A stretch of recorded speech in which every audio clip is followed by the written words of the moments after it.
Howdy! So I've just received this package from my friends at Alpha 6 Paints, which contains a very cool do-it-yourself sign painting kit that they put together. And with this kit you'll be able to create this neat little hand-painted coffee sign. So if you've ever considered trying your hand at traditional sign painting, this kit's a really great way to get started as it contains everything that you need to make this sign. And in this video I'm going to be showing you step by step how to make it.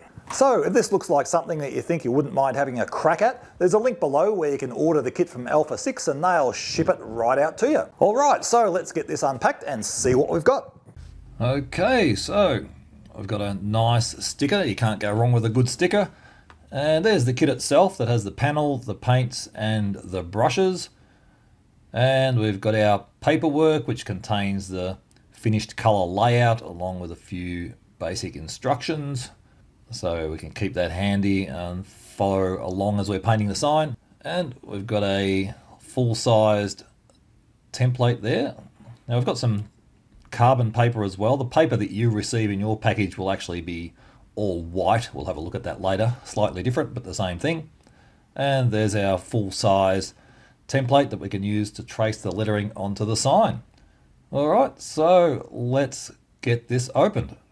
Okay, so of course we've got our paint, we've got our dark red, our black, we've got some brush oil, some reducer, the ivory and the light red. And we've also got this nice little paint palette that Alpha's given us to work out of. Let's rip the plastic off that. And of course we've got brushes. Now you can see I've got 3 brushes here, but your kit will contain 2 brushes, a size 2 and a size 4. And then of course we've got the sign panel itself, which comes with this protective plastic, so make sure you remove that. And that's everything we need, and now we're good to go. Okay, so the first thing we're going to do, we're going to take our reducer. Now you'll get a bigger bottle than this one. This one's just a little sample that I've got. We're just going to put a little bit of reducer on a rag and just give the panel a clean. Of course, we've already removed the protective paper. So I'm just going to give it a wipe with the reducer and then buff it off with a dry rag. And that'll just get rid of any greasy fingerprints or residue from the plastic. Next up, I'm going to take my template. The first thing I'm going to do is just trim the corners off the layout, and that's going to allow me to register the layout onto the panel just by lining up the corners like that. Next thing, I'm just going to use some painter's tape just to secure the panel to the table, just to stop it from sliding around during the layout process. Now the paper that you receive, you'll see it's white on both sides, so I'm just going to check which side works. So that side doesn't work. Let's flip it over. And that's the side that works. You can see that's giving me a nice solid white line there. This is called Sorrel paper or Sarrel paper, and this is really good stuff for tracing onto a glossy surface. So I'm just going to cut the paper down to size, secure that with some masking tape as well, once again just to stop that from sliding around as I'm working on the tracing. And then we're going to take our template, realign that, get those corners registered so everything's nice and straight, and secure that down as well. Now I'm going to use a biro, or rather a ballpoint pen, just to trace on there, just because it's a nice hard writing implement. And as you can see, I'm just using dotted lines. That's the way we draw lettering, especially with curves, rather than trying to draw a solid line all the way around, which can be a bit difficult. We just do dotted lines, and that's a much more efficient way of producing a curved line because there's not really any straight lines on this casual style. So what I've done, I've drawn the lettering first, and now I'm going to do the shade. And then I'm going to come back and do the outline and cast shade, which is the black portion. And I'm just doing it in sections like that just because for me it's easier to keep track of what I've done, just instead of, you know, tracing random lines. So I just like to do the letters, then I'll do the shade, then I'll do that final outline, cast and shade. Okay, now just using a ruler just to trace in that border line that goes around the edge, rounding off the corners, once again just with a dot dot dot type of scenario. Remove the paper. Now you'll notice I've left the template taped to the table, and I do that just in case I need to put it back down in case I missed any bits. But this looks pretty good. I've got it all in one go, so that's always good. And now we're traced and ready to start painting.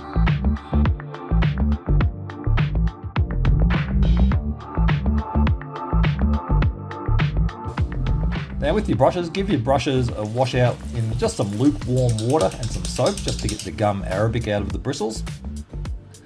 That's ready to go. Of course, give that brush a good spin and a dry so there's no water in the hairs, as this is enamel paint, so we don't want any water getting in there. When you open up your bottles, just use a screwdriver to pop that top red cap off. It's just a safety cap. Okay, now I'm just tipping out just a little bit of paint into the pellet there. That's probably too much, you really don't need much. And I'm going to put some reducer in the little reservoir just beside it, which I'll show you why. So we're going to start with the size 4 brush, which is the larger brush of the two. That's the one we're going to use to paint the lettering. And I'm going to use this brush to pellet some reducer into the paint. Just get a nice consistency, because paint out of the container is usually a bit too thick to use. So as you can see, I'm just dipping it in and just introducing a little bit of reducer into the paint and thoroughly mixing it. So we don't want the paint too thick and we don't want it too thin. We just want a nice mixture that's going to flow off the brush without being too draggy and also without being too thin and slippery and impossible to control. So I'm going to spend a bit of time just doing that. And another thing with these brushes is they should be pelleted into a nice square chisel shape, just like that. As you can see there, I've got my chisel pelleted and ready to go. And I'm just using the hand over hand technique here, or you might say a hand over arm technique, where I'm just resting my right hand on my left arm for some stability, and just so that I'm not touching it down onto the sign and making a mess. Now, normally when I paint a sign like this, I like to work vertically on a vertical easel using a mole stick. But if you're buying this kit and trying everything out for the first time, you may not have a vertical easel and mole stick set up. So I'm just doing this video this way, as I figure this is probably going to be the most straightforward way for most people to do this. And of course, if you do have a vertical easel and a mole stick, you know how to use all that, well, by all means, go ahead and do that. Now, notice with the brush, once again, I'm always working it into that nice chisel shape. And a few tips with the brush, you can see I'm flattening out the hairs as much as I can. And as I'm going around the corner, I'm twirling the brush in my fingers. So I've always got what you might call the imaginary headlights on the brush, always facing in the direction that I'm driving the brush.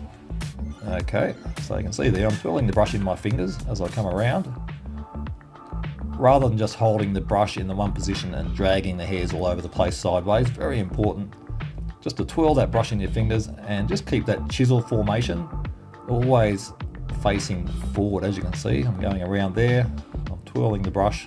See, I've given it a big twirl there. And that's the correct way to use a brush, is always chisel it into a nice, or rather pellet it into a nice chisel shape. Get that nice square end on the brush. And as you can see there, I'm just using the edge of that little cup to pellet the brush. Normally I'd actually work out of a little Dixie cup like that. I'd mix my paint up in there. I'd put the paint and the reducer into that cup and mix it up, which you can also do. But because Alpha Enamel have given us this little palette, I'm kind of using that as well. But I just find using that cup to really spread those hairs out on the brush and get a nice chisel just works a bit better for me. So if you've got a Dixie cup, by all means use it. And as you can see, I'm using nice long strokes to really spread that paint out as smoothly as I can.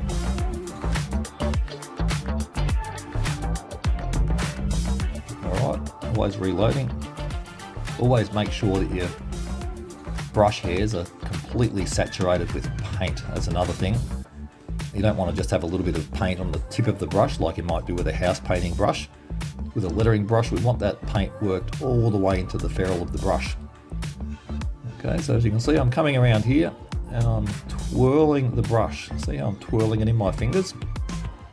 Because I want to keep that chisel formation always facing the same way. And if you imagine there's imaginary headlights on the front of the brush, I always want those headlights facing in the direction that I'm brushing, just like as if you were driving a car.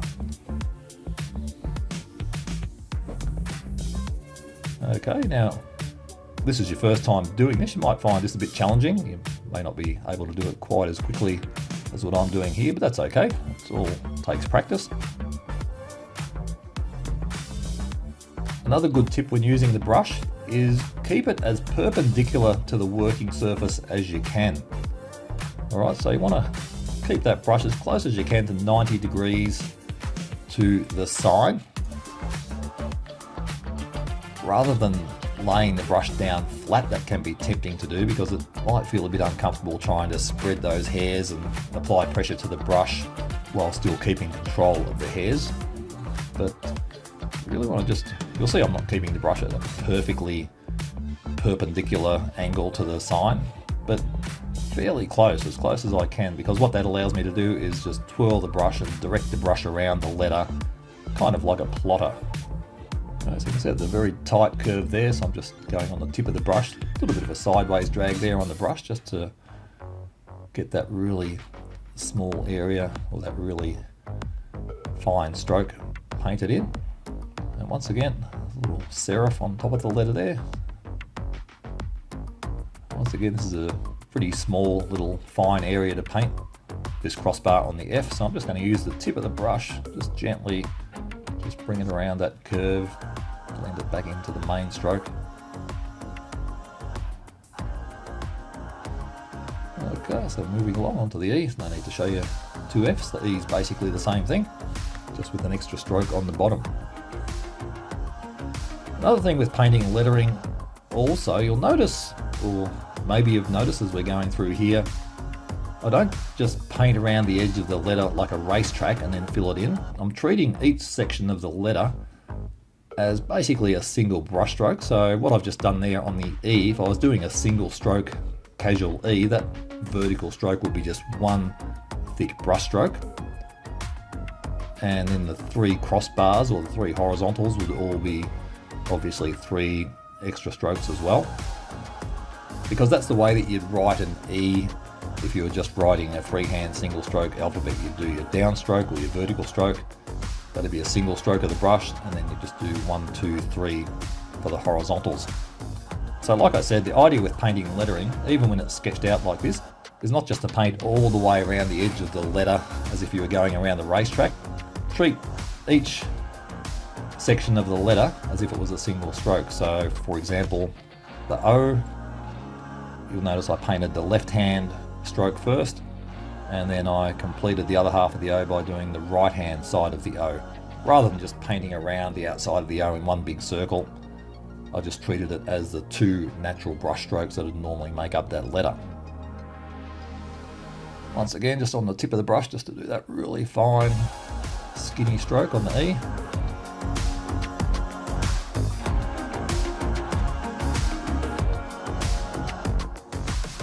Finishing off that last E now, just on the tip of the brush there. Alright, and of course once again just smoothing out that paint, getting that paint smoothed out as best I can and covering as best that I can, and there's our first coat of ivory on the coffee sign. So of course we're going to come back and second coat that lettering, because it's usually very difficult to get a light colour to cover over a dark colour, so there's nothing wrong. In fact, it's quite common to come back and second coat a letter like that to get nice coverage. Now here I am, I'm just washing the brush out. I've got some reducer in that little cup. Give the brush a wash, and then I'm going to put some cleaner reducer into that cup just to get the very last remnants of paint out of that brush. Give it a spin and a dry out, and then we get our brush oil. This is to keep the brush moist in between uses, so if there's any leftover paint or solvent in the brush, it won't go hard. So we just use the brush preserving oil there, give it a nice massage, shape that chisel, just pellet it back into that nice chisel shape, massage any paint out of the ferrule that might still be in there, shape the brush back into its chisel shape, and there we go. Excess paint back into the container. Now I'm going to go straight on to painting the red shade now, and for that I'm going to use the smaller brush. So we use the larger brush for the white. Now we're going to use the smaller number 2 size brush for the shade, just because it's a smaller and more fiddly area. Okay, so all the same things, mixing in a little bit of reducer, not much. I'm probably going to keep this paint a little bit thicker just because I'm painting such small, tight areas. It'll just work a little bit better for me if I don't have the paint too thin.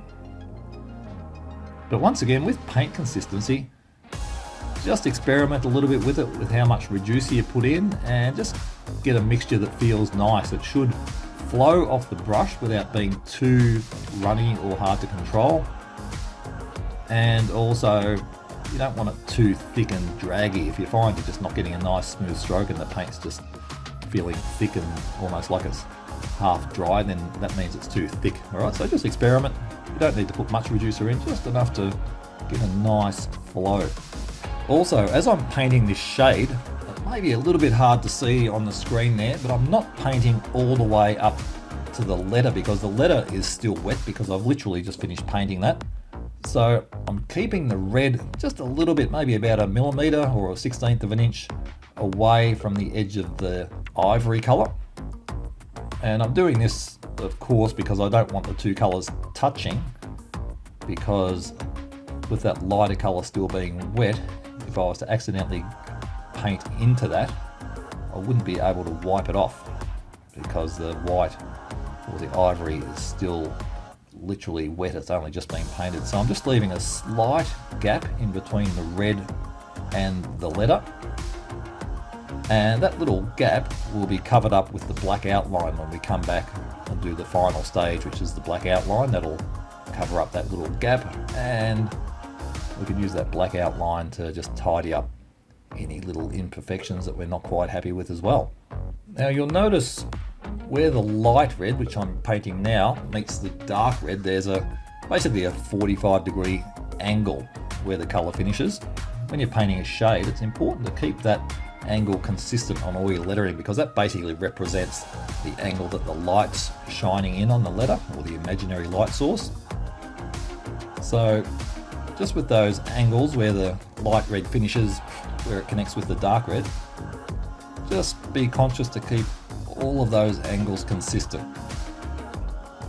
Just taking my time here. Of course I want to get this done as efficiently as I can, but definitely don't want to rush the job. I just want to make sure I do as neat a job as possible. And another thing to keep in mind is don't be too much of a slave to the guidelines. It's more important to focus on things like consistent angles and consistent thickness of the shade around the letter, rather than prioritizing just following the guidelines exactly. And that completes the light red portion of the two-tone block shade. I'm going to give the brush a little bit of a washout now. A bit of wipe, get any excess paint out of the brush. Now, I'm not going to put oil on it this time because I'm going to go straight into using this dark red. Okay, so if there is a little bit of light red still mixed in there with the dark red, that's fine. I can just pellet that through the brush and you won't even notice. And once again, just making sure that I've got a nice consistency. I don't want it too thin, I don't want it too thick. The thinner the paint is, the smoother it'll flow, but if it gets too thin, it's very hard to control. And also, the thinner it is, the harder it is to get to cover. So the thicker the paint, the better it should cover, but then it may not flow. So you just got to get that happy medium. Okay, so this time, once again, I'm not painting all the way up to the letter because I don't want to encroach on that wet paint on the word coffee. But I am painting all the way up to that light red that we just did. Okay, so of course that light red is still quite wet, but because we're just joining it up with a very short area, it's not that difficult to do. It's much easier just to paint these two colors up to one another, that being the dark red and the light red, than it would be to go all the way around the letter trying to get it perfectly up to the edge. So that's why we leave a little gap around the letter. Just getting the last of that dark red in, and whoops-a-daisy, you can see that I've gone over the white or the ivory there, which is what I don't want to happen. So what I'm going to do, I'm just going to come back just while it's still a bit wet, and I'm going to cheat, I'm just going to very carefully dob some ivory on there, and that covers it up rather than trying to wipe it off. Alright, and there's our two-tone red block shade. And next step, now straight away, because once again I'm not painting over any wet paint here, so I'm going to go straight into painting the border. Now there's two ways you can do this. You can use tape like I'm doing here. I've got some professional fine line tape. If you don't have that, you can actually use cello tape, but just make sure you test it first and make sure that the tape you're using doesn't leave adhesive when you remove it, because that'll ruin the job basically. And also just check if you're using cello tape. Sometimes it can be quite brittle and fragile, and when you try and remove it, it can break off into little pieces, and that's also kind of a deal killer. Regular masking tape won't work as it bleeds on the edge. And of course the other way you can do this is just freehand without tape. So you might wonder why I've only got two sides taped up here. It's just because I want to show you both ways of doing it. Normally I'd probably run tape all the way around the edge, but I'm going to do half and half here just to show you two different ways. Alright, so I'm going to peel the tape off, and that gives me a nice, perfect, straight, sharp edge. Of course, make sure you rub the tape down properly so it doesn't bleed underneath. And then I'm just going to come in and finish off those corners very, very gently and carefully, just round in those little radiuses. Now for these two edges, I'm going to do freehand. And of course, this does take a little bit more skill and a bit of a steady hand, but that's the other way to do it if you don't have tape. And sometimes you can't use tape. Sometimes the surface may not allow you to use tape. It might be textured or fragile. So that's why it's good to be able to work without tape as well. I find it's quicker with tape, but you know, it's good to have the skill so that you can get by in the event that you can't use tape. So I'm just going to carefully go along here, nice long straight strokes. Got the hairs flattened out, got my brush as perpendicular to the surface as I can while I'm doing that. Rounding in those little corners, smooth it out. And there's my border. Now I'm not going to pick that up because everything's wet. So I'm going to let that dry. You want to leave your sign or your paint dry for at least 24 hours. If it's super cold where you are, you might leave it a bit longer. If it's boiling hot, sometimes you might be able to go back at the end of the day and second coat. But 24 hours is usually a pretty safe bet.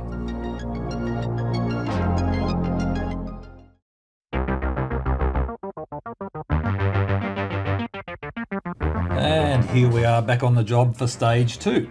I've checked that my paint's nice and dry, and now it's time to give the colours that we laid down in the previous session a second coat for some nice coverage. So I've actually left this for a couple of days because I had to go off and do other things, but this paint is all nice and dry now, all the stuff that we did in the previous session. So now I'm just coming back to give it a second coat. And also, so I slipped and went over the edge there. That's just a simple wipe off. We're definitely allowed to do that. And that's another reason you want your paint thoroughly dry for the second coat, so you can do things like that. If it was a bit touch and go with the dryness of the first coat, I may have wiped off some of the first coat with that rag, which would have been a bit of a pain. Okay, so let your paint dry thoroughly before you give it a second coat. And basically just coming back and doing exactly the same thing that we did on that initial coat. Once again, see, I'm keeping the brush nice and chiseled, keeping it as perpendicular to the surface as I can. I have 3 rules when it comes to brush use. That is, keep it chiseled, keep it perpendicular, and twirl it. Alright, so keep that chisel palleted out as wide as you can in that nice square shape.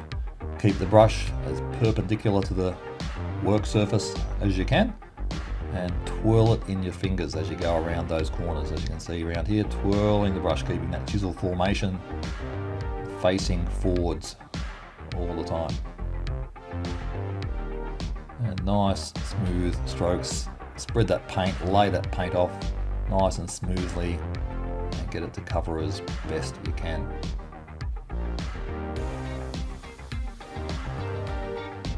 Jumping forward and just finishing off that last bit. When you second coat, try and go right to the edge of the letter. Basically you're painting the same letter again. Don't cheat and not quite go to the edge. Try and get as close to the edge of the letter as you can, obviously without going over it. But you really want 2 accurate coats on that lettering. Coming back, second coating the shade, light red, the dark red. Once again here I'm going for coverage. This is the idea of the second coat, is to get the colour to cover. And while I've got that dark red going, another coat on the border. Do it all freehand this time because I've already removed the tape. See, I've got the brush nice and perpendicular and the hairs mostly flattened out. I'm using about 2/3 of the hairs. And there's our second coat. Once again, give the brush a wash out, give it a double wash and some preserving oil. Put that aside, and that's stage 2. Now we're going to let that dry for another 24 hours at least before we come back and finish it off.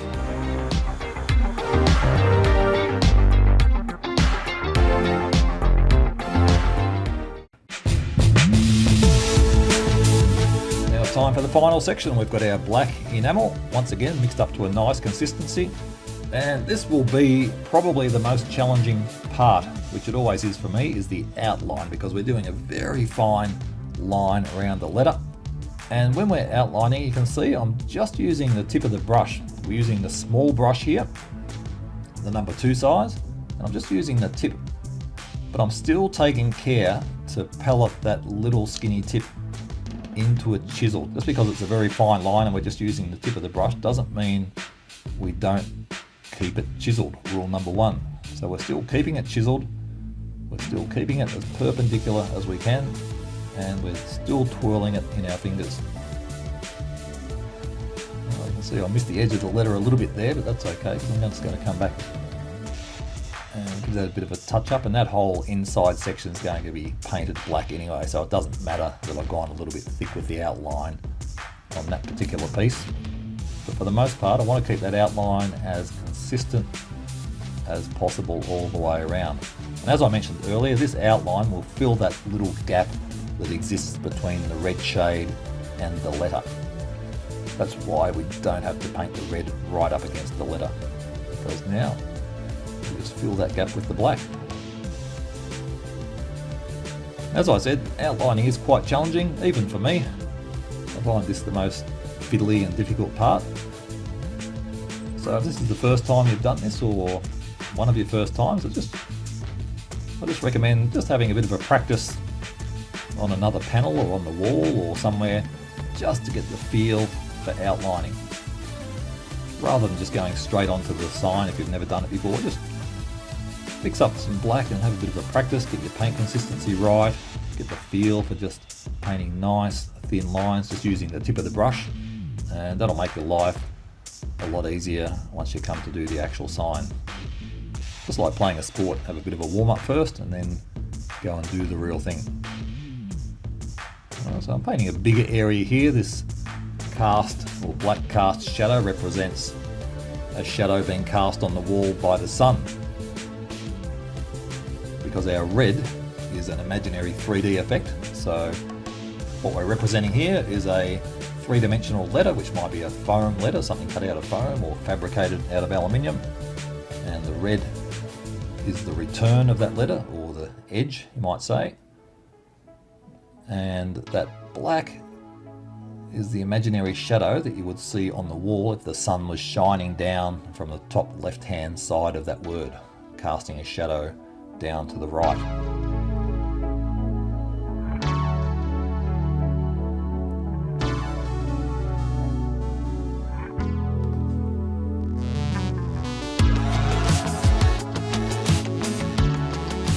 So I'm just being very, very careful. Once again, just taking my time. There's no rush. There's no set time that we have to get this done in. We just want to do as nice a job as we can. Like I said, if you're feeling new to this, you probably won't be getting through this as quickly as I do, because I've been doing this for many years. And that's just from practice. You know, the more practice you have, the better and faster you'll get at it too. One of the good things about using a dark background on a sign like we have here, which is the dark green, is when you do come to do a dark coloured shade or outline, the contrast is fairly low, so you can get away with a few imperfections, more so than what you would if you were doing a high contrast background. For instance, if this background was bright yellow, it's a little bit more difficult to get away with any slight flaws around the edge of that black.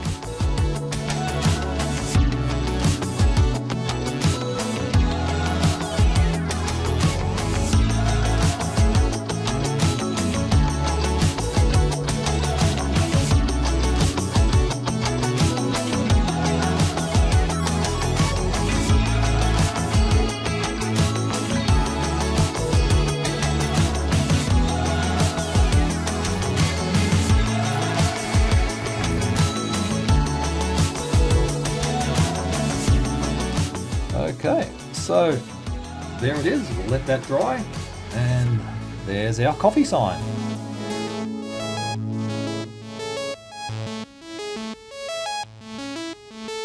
Okay, so I'm quite happy with the way that's turned out. I think that's a nice colour scheme. We've got some nice warm earthy colours there, which I think are very coffee-like colours. So if I saw a coffee shop or a cafe painted with those kind of colours, or designed with those kind of colours, I think that would entice me in, because when I think of a coffee shop, I'm thinking of a nice warm cosy environment, and I think those colours certainly indicate that, as opposed to cold colours like blues. You wouldn't want a coffee sign painted in blue, because I personally associate blue with frozen food or fish or ice cream, that kind of thing. So it's pretty important to choose the right colours when you do a sign, and I think we've done okay there. So if you want to make this sign, like I said earlier, there's a link below in the description where you can click that, and that'll take you to the Alpha 6 website where you can purchase the kit to make this sign. And if you do purchase the kit, you might just find within that kit a 15% off discount code for one of my online courses if you want to do some more sign painting learning. Okay, so thanks for making it this far in the video. It was a bit of a long one, but I just wanted to take you through all the steps and give you a good understanding of what it takes to create this sign, especially if you have bought this kit. This should serve as a good instructional video to help guide you through it. So happy sign painting, and I'll see you on the next one.